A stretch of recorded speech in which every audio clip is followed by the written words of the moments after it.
Ok, pues básicamente las variedades tradicionales son de porte alto, son de baja productividad y pues por eso es que estamos nosotros realizando esta práctica en la cual topeamos el árbol, buscamos crecimiento lateral, no vertical, y así mantenemos accesible la recogida y pues también buscamos que el árbol se ensanche para que produzca más hacia los lados.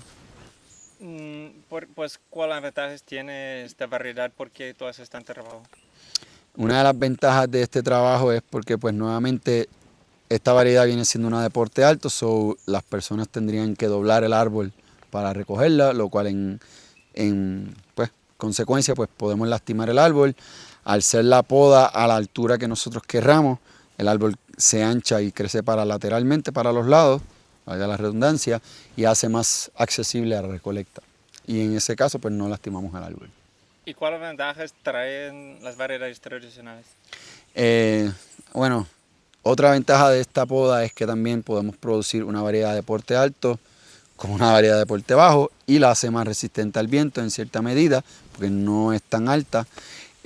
Una de las beneficios de una variedad tradicional es que no tiene trazas de un canéfora, que es el híbrido de Timor, que trae cierta astringencia al cut profile de la variedad.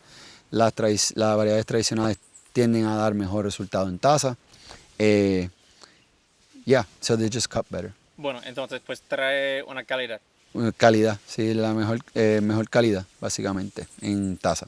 ¿Muchos agricultores usan las variedades tradicionales? No muchos agricultores trabajan con las variedades tradicionales por el tema de la resistencia y la productividad.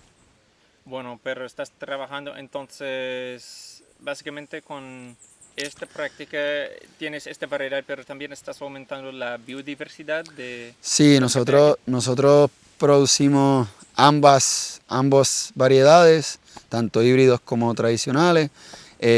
Sentimos que las variedades nuevas nos dan esa seguridad en productividad y podemos lograr tasas diferenciadas con manejo post cosecha, pero también traemos y tenemos y guardamos estas variedades tradicionales para lograr aún tasas más diferenciadas y más exóticas con perfiles de aquí de Puerto Rico.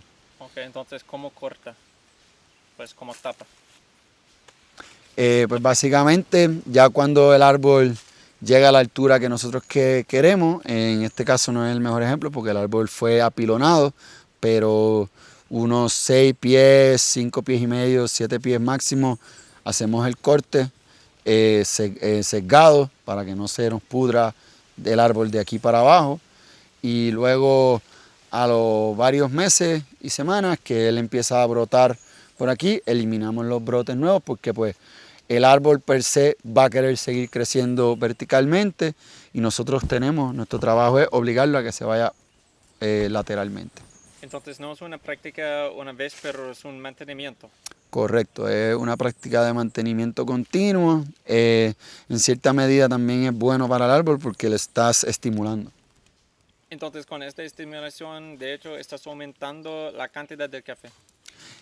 Aumentamos la cantidad de café ya que el árbol se va a ir expandiendo lateralmente, y en esa expansión lateralmente también podemos hacer cortes a los lateral branches y podemos multiplicar lo que era una rama, la podemos hacer 2, lo podemos hacer 3, lo podemos hacer 4, y ahí vamos a aumentar la productividad por la planta sin tener que tener vertical growth. Bueno, entonces esta práctica, aparte pues la práctica está permitiéndote usar variedades tradicionales, pero también pues es una acción que mejor lo que tú dijiste, un desventaje de las variedades como la baja producción, pero con esta práctica aumenta la producción, está compensamos esa falta en productividad. Obviamente también otro factor que podemos ver son variedades que no producen mucho, pueden producirlo con buen mantenimiento, pero uno de los detalles es que es el spacing. Una variedad híbrida es más compacta, las variedades tradicionales tienden a tener más espacio y pues por ende pues menos productividad. Otras consideraciones para agricultores que están interesados en esta práctica. Mantenimiento constante. Hay que ser consistente con las aplicaciones, ya sea de fertilizantes, plaguicidas o bioles, y constante monitoreo de la planta para trabajar tanto el suelo como la planta para que logramos poder estimular y lograr una buena productividad. ¿Hay una temporada que es mejor para cortar? El momento oportuno es cuando el agricultor decida, yo diría, pero nosotros nos dejamos llevar mucho por las fases de la luna, nosotros podamos en menguante. Pero alrededor de como antes de la cosecha o en un pues paso de crecimiento no es importante. Mientras más temprano iniciamos las podas de ajuste para el árbol, mejor, porque ya cuando el árbol llega a una madurez de productividad, pues ya tenemos ese efecto de los lateral branches y el porte bajo. ¿Hay variedades que tú sugerías para la poda para agricultores? Toda variedad de porte alto puede recibir poda. Bueno, entonces, nombres de Típica, variedades tradicionales Borbón, que tú usas.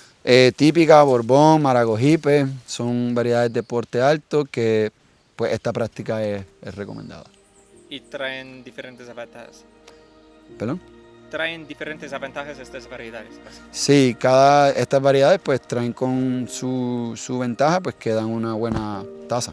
Entonces la poda está aumentando la diversidad en tu granja. La idea de la poda es aumentar productividad, accesibilidad a la planta para poder cosecharla mejor sin tener que lastimar el árbol tanto y poder darnos acceso a poder producir estas variedades.